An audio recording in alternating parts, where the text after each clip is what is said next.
Hey guys, welcome to Tutorial Guru. Today we'll be learning how to add another account on WhatsApp, and now let's dive right in.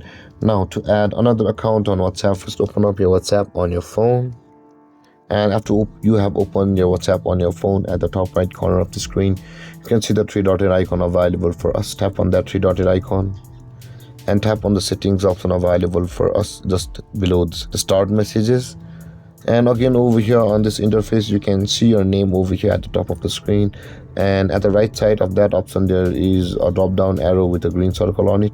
Tap on it and tap on the add account button on this interface, and you will be able to add your another account on WhatsApp through this procedure. Either sign into your account on WhatsApp or log into your account on WhatsApp from over here.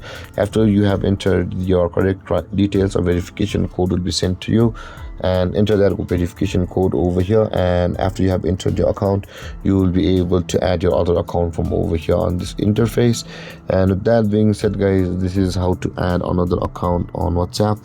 And if you have any confusions or questions regarding the topic, feel free to comment in the comment section below, and don't forget to like, subscribe and hit that bell icon for more videos. Thank you for watching guys. Peace.